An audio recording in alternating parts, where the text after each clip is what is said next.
Lundi 22 janvier 2007, vers 5 heures du matin, l'abbé Pierre nous a quittés. Il avait 94 ans.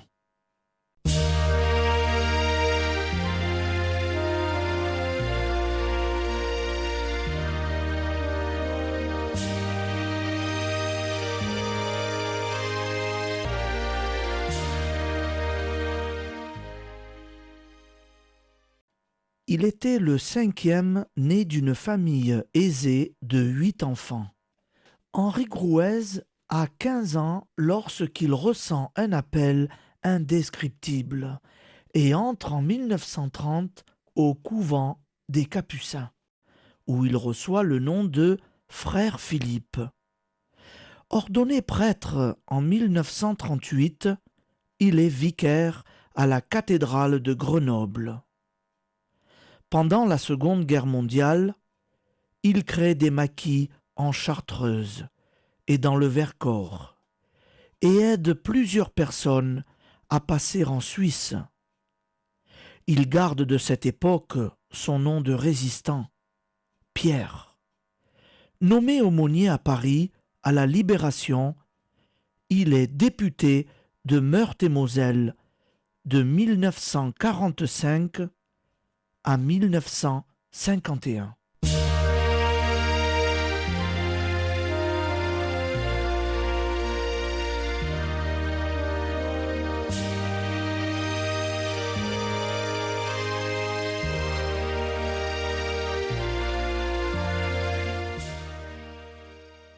L'abbé Pierre, ardent défenseur des droits de l'homme, et notamment du droit au logement, l'abbé Pierre est devenu l'une des personnalités les plus aimées de cette fin de siècle. Résistant et leader du maquis durant la Seconde Guerre mondiale, il organise le passage de Juifs vers la Suisse. Puis il s'insurge contre la misère et recueille quelques malheureux sous son propre toit.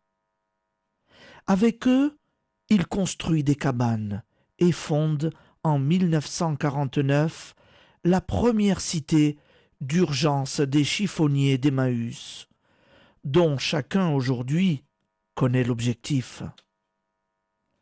Combattre la misère sous toutes ses formes. Pour subvenir à ses besoins, la Fondation récupère meubles et vêtements qu'elle distribue ou revend au profit de ses œuvres. Lors du terrible hiver 1954, l'abbé Pierre exhorte la population comme les pouvoirs publics à devenir les maillons d'une immense chaîne de solidarité, rappelant à chacun son devoir d'être humain. Et l'appel est entendu.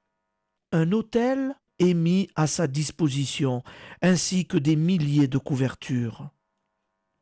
Il obtient aussi des crédits pour lancer la construction de maisons. Aujourd'hui, la société HLM Emmaüs gère plus de 10 000 logements et soutient financièrement de nombreuses associations d'aide au relogement. La Fondation Emmaüs recrute des milliers de bénévoles et offre également du travail aux plus pauvres. Elle finance les boutiques de solidarité chargées d'accueillir et de réconforter les nécessiteux pour leur offrir un repas et des soins d'hygiène.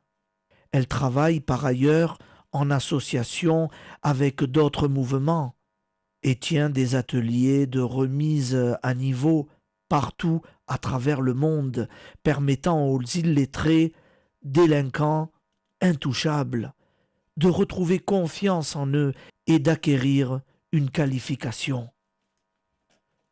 C'est avec rage et amour que l'abbé Pierre a parcouru la planète, y insufflant de toutes ses forces son esprit de solidarité, lequel n'a pas manqué de déclencher une avalanche de bonne volonté. Aujourd'hui, les communautés Emmaüs sont implantées par centaines dans 37 pays, dont la France qui en regroupe 115. Il est la preuve vivante qu'une seule âme a le pouvoir de réveiller les consciences de milliers d'autres et de soulever les montagnes. Par lui, nous savons que la volonté d'aimer nos frères est la clé d'un monde plus humain, comme celle de notre épanouissement christique. Alors, de grâce, respectons les coups de gueule et la gravité d'une sainte âme qui n'aura de cesse de répéter: tant qu'il existera la misère, aussi longtemps que régnera l'exclusion, nous ne connaîtrons ni la paix de l'âme, ni la paix, ni la joie du cœur. Et c'est de Pascal. L'abbé Pierre restera toujours le pape des pauvres.